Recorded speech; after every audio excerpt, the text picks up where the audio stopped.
సభా అధ్యక్షులు ఉమ్మడి చిత్తూరు జిల్లా అధ్యక్షులైనటువంటి శ్రీ కరుణాకర్ రెడ్డి గారికి, ముఖ్య అతిథిగా వచ్చేసినటువంటి సైలనాథ్ గారికి, డిప్యూటీ సీఎం నారాయణ స్వామి గారికి, మాజీ మంత్రివర్యులు రోజమ్మ గారికి, వేదిక మీద ఉన్న మిత్రులకు, ముందున్నటువంటి వైఎస్ఆర్సీపీ కుటుంబ సభ్యులకు, పత్రికా మిత్రులకు అందరికీ కూడా పేరు పేరు నమస్కరించుకుంటూ మీ అందరికీ ఒక ముఖ్యమైన సూచన.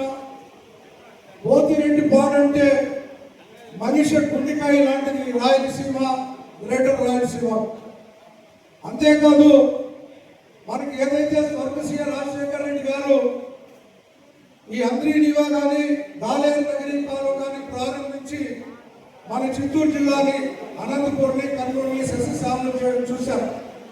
కానీ అంద్రీనివా పలమనేరు వరకు ఆగిపోతే అటు తర్వాత 2014 నుండి 19 వరకు చంద్రబాబు నాయుడు ఏం చేశారు కుప్పం నేను కూడా సూటిగా అడుగుతున్నా. కంటి తుడుపు చర్యలతో కుప్పంకి నీళ్ళు ఇచ్చానని చెప్తున్నాడే కానీ 19 నుండి 24 వరకు ప్రీతమ నేత జగన్మోహన్ రెడ్డి గారు 400 కోట్లు కేటాయించి దాదాపు 27 కేసులు హైకోర్టులో పెండింగ్ ఉంటే ఆ రైతులందరినీ కూడా మధ్యస్థం చేసి అప్పటి కలెక్టర్ షణ్మోహన్ గారు, జేసీ రాజబాబు గారు ఆధ్వర్యంలో మేమందరం కూర్చొని ఆ 27 మంది రైతులను ఒప్పించి ఆ కాలం తీయకుంటే ఈ రోజు నువ్వు కుప్పకు నీళ్ళు ఇచ్చేవాడా అని అడుగుతున్నా చంద్రబాబు నాయుడు.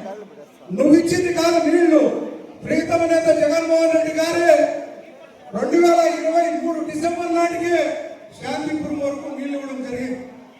మనం చూస్తున్నాం ఈరోజు అన్ని పథకాలని హైజాక్ చేసేటువంటి సిచ్యువేషన్ చూస్తున్నాం. ముఖ్యంగా అంద్రీనివా కాలంలో పడమటి తాలూకాలైనటువంటి తమ్మలపల్లి, పలమనేరు, పొంగునూరు అండ్ కుప్పంకు నేతపుట్టుపల్లి దగ్గర తమ్మలపల్లి రిజర్వాయర్, నేతపుట్టుపల్లి అనేది పొంగునూరులో వస్తే ముదివేడు తమ్మలపల్లి వస్తుంది, మన అడవుపల్లి రిజర్వాయర్ ఒకటి, అలాగే గుడిపల్లి శాంతిపూర్లో కూడా 2 రిజర్వాయర్లు ప్రపోజ్ చేయడం జరిగింది. అవును కూడా తీసుకురావాల్సినటువంటి అవసరం ఎంతో ఉంది. అయ్యా చంద్రబాబు నాయుడు గారు కలియుగ వెంకటేశ్వర స్వామి పాదాల దగ్గర కూర్చొని మేము నీకు ఒకే సూచన చేస్తున్నాం. ఊరు పొమ్మంటా ఉంది, పాడి రమ్మంటా ఉంది, నిన్ను ఇప్పటికైనా బుద్ధి తెచ్చుకొని ఈ పోతిరెడ్డి రెగ్యులేటర్ ఉండేటువంటి ప్రాజెక్ట్ ని అనుమతించి ఈ కార్యక్రమాన్ని ముందుకు తీసుకుపోయే విధంగా ఆ కలియుగ వెంకటేశ్వరుడికి బుద్ధినివ్వాలని చెప్పి కూడా కోరుకుంటున్నా.